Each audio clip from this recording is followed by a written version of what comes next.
एक लीगल सवाल है हुजूर, ये लॉ पढ़ते हैं तो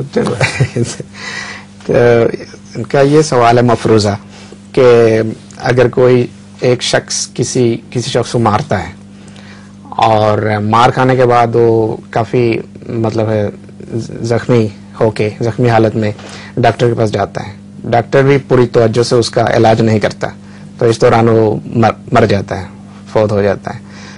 तो अब अगले कदम में सजा और कौन होगा, कौन कितना जिम्मेदार होगा इस फौतगी की या मौत की?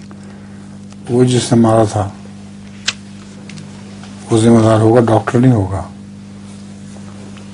उसको कत्ल का मुकदमा पर होना चाहिए, जिसके मारने से वो मर गया। बिलाखिर मारने से फौरन मर जाए या कुछ ठहर के मर जाए, एक ही बात है।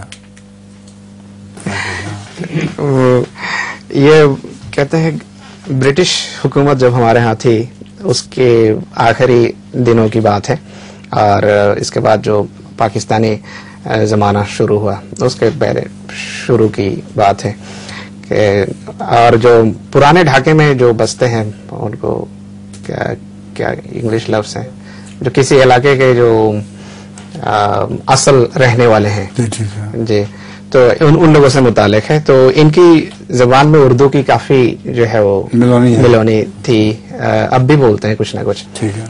तो इस किस्म की एक बात दो आदमी के दरमियान चल रही है।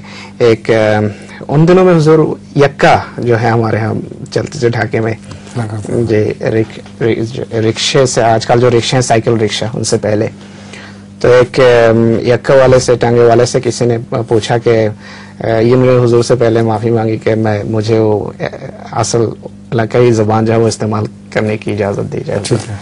तो उसने पूछा एक शख्स ने टांगे वाले से कि जाओगे तुम गुलिस्तान? कहते हैं जाऊंगा। तो उन्होंने पूछा कितने पैसे लोगे? टांगे वाले ने बताया कि 50 पैसे मैं लूंगा। तो उसने बताया गुलिस्तान तो इधर है, वो इधर से खड़े होकर नजर आ रहा है गुलिस्तान, 50 पैसे क्यों लोगे? तो उसने बताया जनाब इधर से चांद भी नजर आता है। ठीक है, आगे। अस्सलाम वालेकुम।